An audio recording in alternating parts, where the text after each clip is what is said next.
Hey, what's up, Duke fans? Welcome into the Duke Wisdom Podcast, where I'll talk about Duke basketball every Tuesday and Thursday.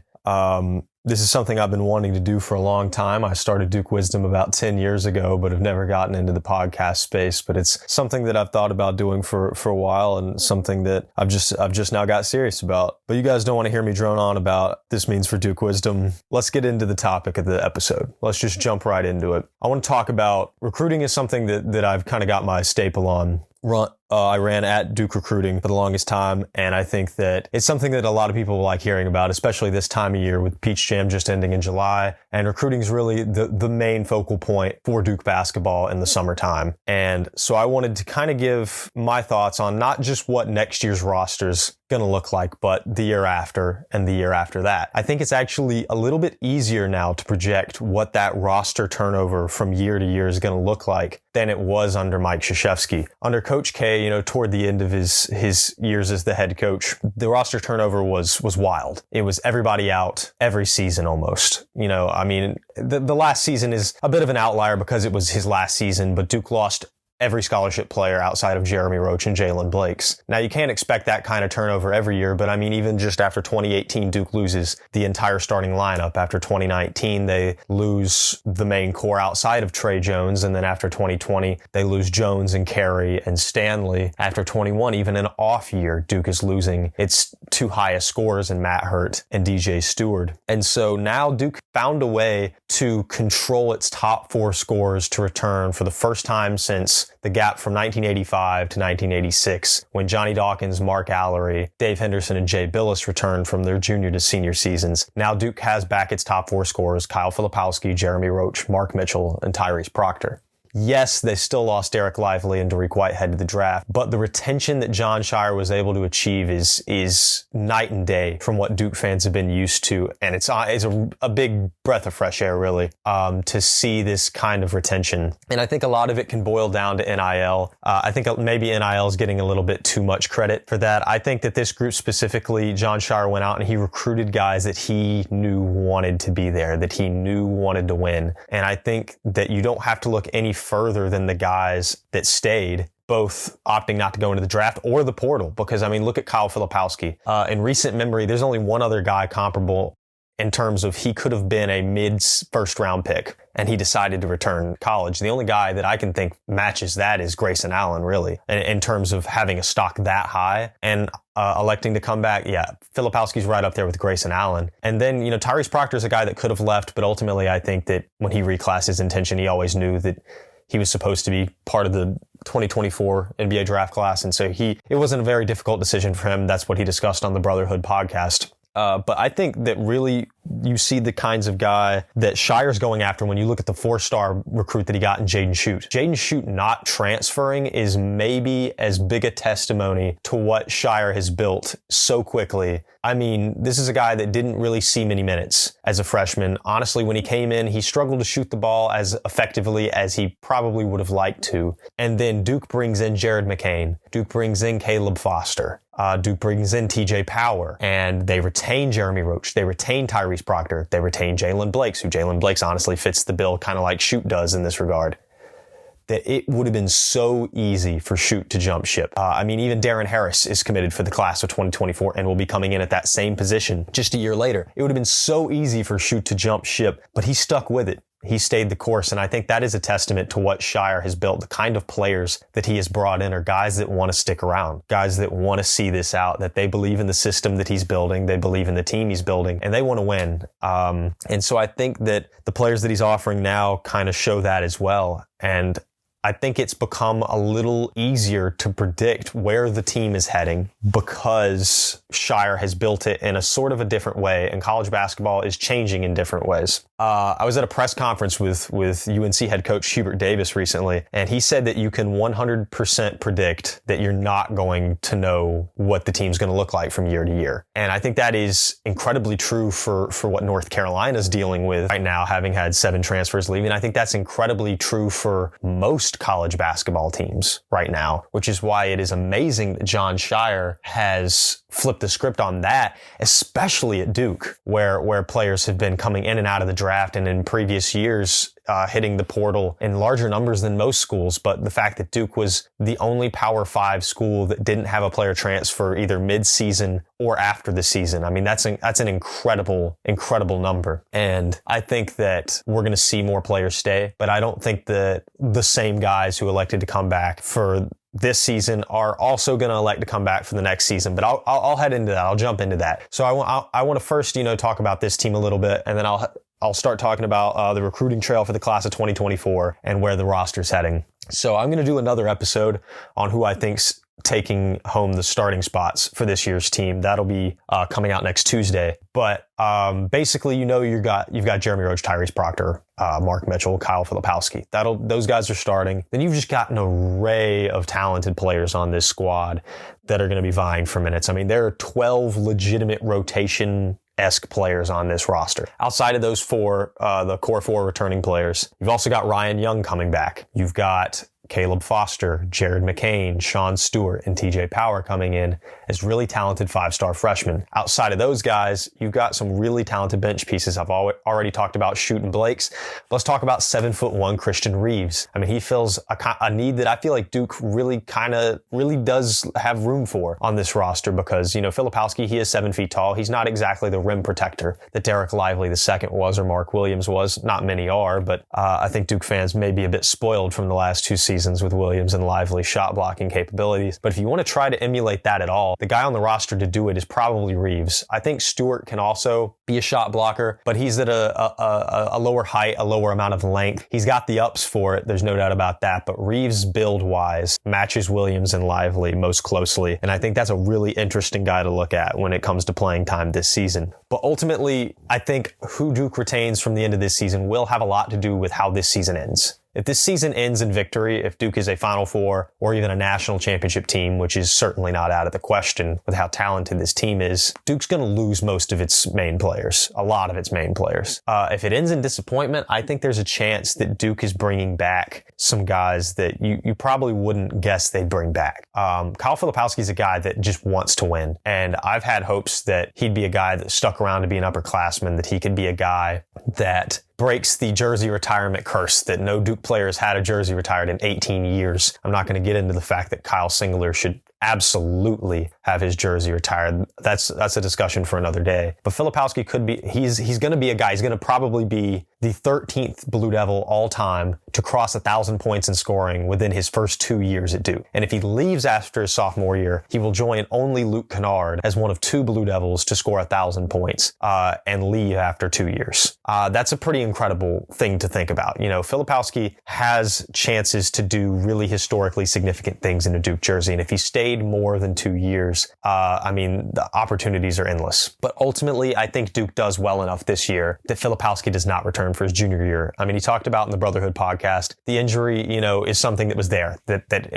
He says it didn't really play a part in his decision, but you have to think it's probably in the back of his mind. He's got these significant surgeries happening. He could slip down the draft board because of that. But he wanted to win, and I think he wanted to come back. And I think it was always pretty clear that he was anticipating a sophomore year. But the way he talked about it is getting another year under his belt. And then he can go back to school later and finish his degree, but it'll be easier with a second year. The way he talks now, the way he talked on the Brotherhood podcast with Ryan Young, I think that Filipowski is ultimately, he's probably going to leave after his sophomore year. He's mocking anywhere from like 10th to 17th. I mean, take mock drafts right now with an absolute grain of salt. They mean almost nothing. But Filipowski will probably be in a draft position. He'll probably be a first-team All-ACC player, potential All-American. He'll be in a position where he can certainly go and have guaranteed first-round money, I would think. And so I think Filipowski, I was leaning pretty heavily to where I thought he might be a junior season kind of player. He might be an upperclassman. But his recent talk on the Brotherhood podcast has made me kind of flip the script where I think Kyle's gone. The other things that have been changing that thought process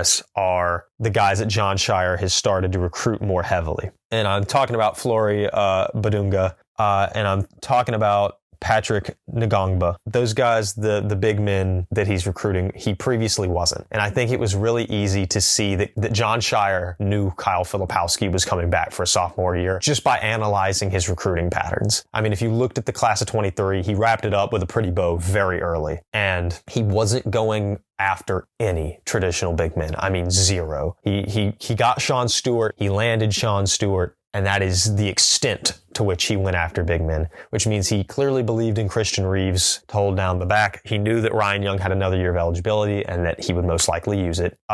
Derek Lively, he had to know Derek Lively was going to leave. Number one player in the class. Freakish athleticism, fits the NBA mold to a T. So what was left was Kyle Filipowski, and you had to think that Shire wasn't banking on using just Young and Reeves and Stewart even as the bigs. He knew that Filipowski was coming back. But now in 24 with Badunga, he's going after a really, really high-level big man. And when he does that, and right now his crystal ball percentage is 100% to Duke. It's just one prediction. John Watson from the Devil's Den on July 26th put in a projection for Badunga to head to Duke. He's taking a visit to Durham, and I think the number 4 overall player in the class. This is something to really, really look at if you're Duke fans, because analyzing his recruiting patterns is huge. I mean, I think analyzing recruiting patterns is something that it will tell you so much that you need to know. I mean, I was always so curious as to why it was taking so long for Duke to make an offer to the class of 2022. I was always like, Duke hasn't submitted a single offer. I mean, when April 2020 or 2021 came around and not a single offer had gone out to the class of 22, I was thinking, okay, Coach K might be hanging it up because he's not making promises. He's not offering these players. Sure enough, June 2nd rolls around. He announces it shortly after. Shire's dishing out offers and getting commitments from Filipowski and Whitehead. But looking at the way that Shire offers can tell you a lot about who he anticipates will leave and what the roster should look like for the next season. And it is the pursuit of Flory Badunga. And also, I mean, Ngongba as well. Ngongba is a really high-level player, number 33 player in the class according to 24/7 Sports, 6'11" center. Both he and Badunga are big body guys. I mean, above the rim players, not exactly stretches, not very similar to Kyle Filipowski, more of a traditional style big man. But looking at the way he's recruiting there, I don't think he's anticipating losing Reeves. I don't think he's anticipating losing Young. Now, Ngongba could just come in and replace Ryan Young, who clearly is in his last year of eligibility and is really the only guaranteed guy gone off this roster, he and Neil Begovic. But I think that Badunga, looking at his recruitment of Badunga, it's like he wouldn't be going after a high-level center of that caliber if he was not anticipating a departure of that same level, and that would be Kyle Filipowski. I do think Kyle will leave. And I think he's clearly going to be joined by Tyrese Proctor. Tyrese Proctor has mocked as high as 6th so far. Again, take it with a grain of salt, but that's high. That's really high. And I think that Tyrese Proctor should be a lottery pick unless he really struggles to shoot the ball from 3. If he shows consistent improvement for his 3-point shot this season, Proctor should be gone. He should be a lottery pick. There shouldn't really be a lot of question about that. He's gone. Jeremy Roach is an interesting case. And I'm a little torn on Jeremy Roach. A lot of people thought Roach was going to jump ship to just go play professionally somewhere, even enter the portal, but entering the portal was never something I thought Roach would do. But I also never thought he'd leave. A lot of Duke fans were convinced this was Jeremy Roach's last year at Duke. They said that it was always going to be, look at McCain coming in, Proctor's coming back now, Foster coming in, but I never understood why he'd do that.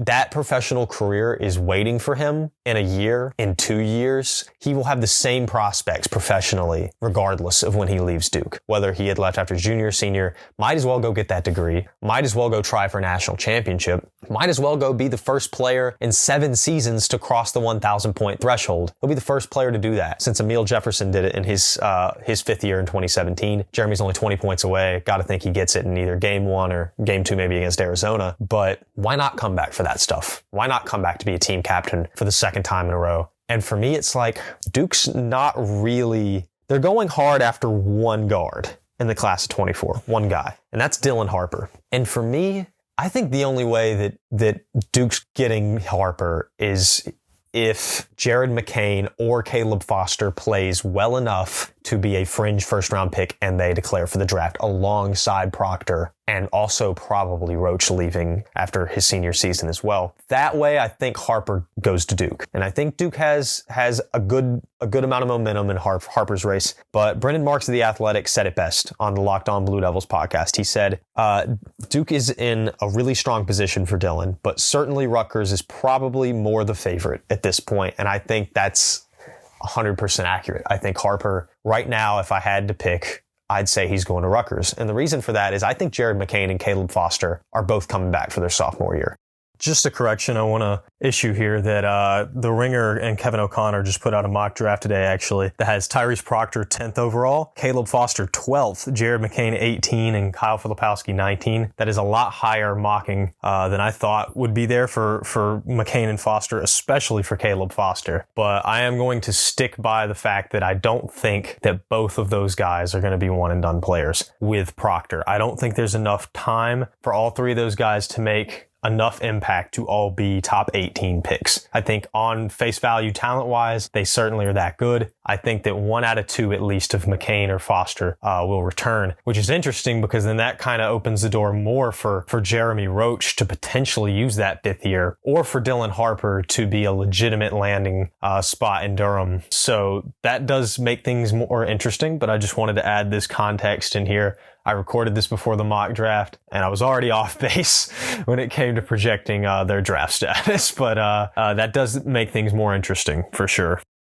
I know that every claim I'm going to make in here is so far ahead. It is blindfolded. It is shooting an arrow at the apple on top of a head blindfolded. I'm liable to miss, but you know, that's the fun of it. That's the fun of it. Going back and looking to see what I'm wrong about. I think McCain's back. I think Foster's back. And I think because of that, those 2 starting guard positions are filled for 24-25, probably, most likely. And I don't think they're going to get Harper. I really don't. And I think in all likelihood, Jeremy Roach also will pursue his professional career with a degree and hopefully some sort of large banner, maybe a 2-time Final Four player in Jeremy Roach. But I think Roach will go because I think McCain and Foster will be ready to completely run the offense as sophomores. And I think that Blakes will come in as a senior and be a really good backup. And then you'll have Shoot and you'll have Darren Harris as backup guards as well. I don't think there's a necessity for Jeremy Roach, but he certainly wouldn't be turned down. So I'm going out on a limb. I'm saying that I don't think Duke lands Dylan Harper. I think it is certainly possible, still in the cards, and Shire is still going after him. Yes. If I had to be a betting man, though, I'm betting Rutgers. And if I had to be a betting man, I'm saying Roach will probably go after his senior year and not take that 5th year of COVID eligibility. And with him, the possibility of any more players at Duke taking a 5th year will die. Roach is the last guy that can do that pretty much. So there will be no more talk of 5th years in Durham after Jeremy Roach, unless they, go after a guy in the portal. But that's also something I'm going to take an aside here for a second to talk about. The portal is something that a lot of people will be like, well, he's going to go nab a center in the portal, nab a guard in the portal. And I think you saw this year that John Shire, a lot like Coach K, doesn't want to lean heavily on the transfer portal. It's not something that he wants to do. Yes, he went for 4 guys in his first year, but that's because he had to rebuild the entire roster. This year, when he wasn't tasked with rebuilding an entire roster, he didn't really go after anybody. I mean, he went after Neil Begovic, but that's just for a walk-on position. That's nothing crazy. And I don't think that he needs to go after these guys. I think he's getting recruits that are sticking around, buying into the plan, and he doesn't need to go shopping in the portal very much at all. And I think that he's not really doing that. So I'm shooting down a lot of portal discussion. I think that he will use it. I think that it will be used sparingly to build Duke's roster in the coming seasons. So I'm not really going to discuss, I think this spot on the roster will probably be filled by a guy from the portal. I'm not touching that at all. You never know what the portal is going to look like. That is such an evolving situation that it is pretty much impossible to predict anything. So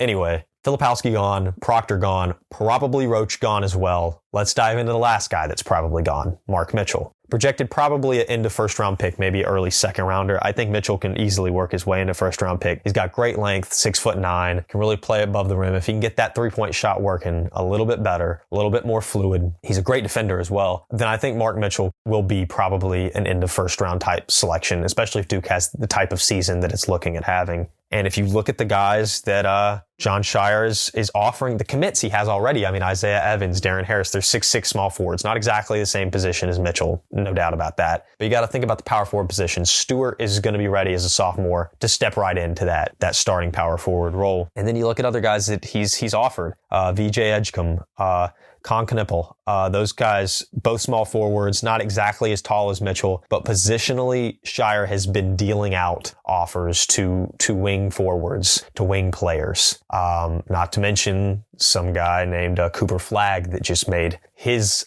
first visit to any college to Duke on Tuesday rather. But we've got to talk about that guy. Want to join a community of Duke accounts publishing news, theories, and predictions on Duke athletics? Join the Duke Wisdom Network. Just go to dukewisdom.org/join network today and fill out the form with your name and social media. Or you can DM at Duke_wisdom on Twitter or Instagram. Become a part of the community of Duke fans publishing their takes today. Again, that's dukewisdom.org/join network or DM at Duke_wisdom on Twitter or Instagram. So Cooper Flagg, number one, number two overall player in high school, depending on where you look at it. He and Cameron Boozer, depending on your take, they're 1 and 2. But the prevailing theory right now is that Flagg will reclass up to the class of 2024. He's certainly talented enough to do it, certainly has the physicality to do it, and age-wise, birthday falls, I think, in December of 2006, which would make him eligible for the 2025 NBA draft. So he could reclass up. A lot of people think he's going to end up doing that. If he does that positionally, he certainly fills the spot of Mark Mitchell. And if he commits to Duke, which Duke seems to be the favorite, they have long been thought of as the favorite in Flagg's recruitment. But yeah, so that's one more guy, I think. You look at Filipowski's probably out, Roach is out, Proctor's out, Mitchell's out. The 4 guys they got to come back this year probably won't the next year. The good news is John Shire recruited 5-star recruits, 4 of them, that should stay put for their sophomore season. I don't think that Stewart, Power, Foster, or McCain, I don't think any of them are going to leave after the freshman year. It's certainly not impossible, especially probably with Jared McCain. But I think that Duke retains all 4 of those guys. And I think if Duke gets those guys back, they lose Filipowski, Mitchell, Roach, Proctor, Young. Those 5 guys are gone. And those are probably the 5 guys total that are gone. Duke already has Evans. They already have Harris. I don't think Duke goes after or lands any more kind of point guard or combo guard players. I've already talked a lot at length about Dylan Harper. So I think what ends up happening is Duke probably lands a center. Probably either Flory Badunga or Patrick Ngongba. I think if you're Duke, you want it to be Badunga, and I ultimately think it probably will be. And then I think Cooper Flagg will reclass. That'll probably be something that happens. Why wouldn't he want to get to the NBA sooner? He's probably going to reclass. And I think Duke has the upper hand here. I think if Flagg decides to go to college, that it will likely be at Duke. If that is the case and Duke brings in a class of Flagg, Badunga, Evans, and Harris, you can look at a starting lineup that looks something like Jared McCain, Caleb Foster, Cooper Flagg, Sean Stewart, and Flory Badunga. And I think that would be a really solid starting lineup for the 2024-25 Blue Devils. And then off the bench, you'd have Isaiah Evans, who, I mean, is the number 10 player in the class, already committed. Baby Brandon Ingram, as he's been deemed. Him off the bench, and then Darren Harris off the bench as well. Darren Harris, painfully underrated. I mean, just took team takeover to a Peach Jam title, 28 points in the championship game, 13 in the first 5 minutes of the game. Darren Harris can shoot that thing, and he is so underrated. Tabbed only 60th in the class right now by 24/7 Sports. But I really think that Harris will shoot up that list, and I think that he'll find some time in his freshman year. But Evans and Harris off the bench as well, with returning guys like Jalen Blakes, Jaden Shute, Christian Reeves, TJ Power even. TJ Power should see a lot of minutes off the bench if he's even coming off the bench as a sophomore. TJ Power could have a claim to start some games this season probably. I'll get more into that in Tuesday's episode. But I think that's probably what you're looking at class-wise. I think you're looking at departures from the main 5 returning players that came back for this team are probably not going to return again. In Ryan Young's case, definitely not going to. And then you bring in probably a 4, maybe a 5-man class. I think it's not out of the question that Duke could also land VJ Edgecombe or Con Knippel. That could definitely happen. But I think that Duke has definitely got Harris Evans, and I think if Cooper Flagg's reclassing, Duke's probably the favorite. Flory Badunga's a guy they really got to go after. It's not Badunga, then it could be Ngongba. But that's probably the class Duke's looking at for the class of 24, and that's probably what the team's going to look like. And positionally, it would work. I think it would work very well, actually. So that's probably where they're looking at there. I'll just run down kind of the outstanding offers Duke has for the class of 24. You got Flory Badunga. I think that this is probably one of Duke's higher chances. He's certainly probably one of the best players that they're going after, and positionally is somebody that they really would like to land if Filipowski is in fact going to leave after his sophomore year. Dylan Harper's a guy that I think Duke has a chance in, but it would take a lot of things going the way I don't think they're going to go, in terms of like Jared McCain maybe leaving after his freshman season. Then that could end up leading to a Dylan Harper commitment. Ultimately, I think he chooses Rutgers. Of course, you got I've mentioned Edgecombe and Knippel multiple times. You've got both of those guys. I think Duke has kind of outside chances to land either of these guys. I wouldn't rule them out. I don't think they're the favorite in either regard, but I think certain things pan out different ways. I think Duke could land either of these guys. Certainly not both of them, but could land one of them. Ngongba feels like it's in either him or Badunga scenario. I don't see a world in which they land both, especially with a junior Christian Reeves coming back and occupying a lot of bench minutes at the 5. And then the other outstanding offers, Nas Cunningham and Tucker, they're probably out of the question at this point. They're guys that I don't think are really on the radar anymore, and I don't think should have a lot of stock as future Blue Devils. I think that Shire and staff are probably focusing more on the other guys than them. So that brings the turnover from 24-25 to 25-26. I mean, what's that? I mean, I'm getting a little unhinged here trying to project this at all. This is so far in the future, and I'm probably going to be so painfully wrong about some things. But again, that's the fun in it. Well, we had the team we had. Let's look at the offers that Duke has out for the class of 25 right now. Cooper Flagg, of course, but I'm running under the assumption that he'll end up reclassing eventually. So that lands with Cameron Boozer and Caden Boozer, who Caden Boozer was just terrific in the U16 Peach Jam title against Cooper Flagg. Caden was phenomenal. I mean, hitting shots, running the offense. Very underrated player, has now been boosted up to number 12 player in the class. Then you've got Caleb Wilson, a recent offer, power forward, 6'9", number 6 player in the class. Jalen Harrelson, 6'6", combo guard, number 9 in the class. Braden Burries, 6'4", number 17 in the class. And then Malik Thomas, 6'4", number 8 in the class. He's a point guard. I think that if you're Duke, there's a good chance, honestly, that they get either McCain or Foster, maybe both. Probably not both, but maybe, to come back for a junior season. I think one of two of them might see a junior season. If that's maybe. If both of them leave, Duke's probably going to press hard after Thomas or Caden Boozer, or ultimately somebody that they haven't offered yet. I mean, at this point, the offer sheet looks a lot different than it will in a year. I mean, a few of these guys inevitably are going to fall into that sort of Nas Cunningham, Bryson Tucker column that you see in 2024, guys that were offered a year ago and that Duke fans were really kind of looking at a year ago. But, as time goes on, recruitments evolve. Those guys kind of end up devolving from Duke's focus. And that'll happen again in the class of 2025. I'm sure a couple of these names won't be at the forefront anymore, but they're what we have right now. They're what we can see right now. And I think, Duke's probably not going to lose Foster and McCain both after their sophomore year. That's my projection. I do see them landing the Boozers. I don't think Duke should be overly confident in landing both the Boozers. They seem very much open to recruitment. I mean, they've been vocal about the fact that their recruitment is open to beyond Duke. They want schools that aren't Duke to recruit them. And so Duke can't just be like, okay, Carlos's sons, they're in the bag. I don't think that's the case. I do think Duke is the favorite.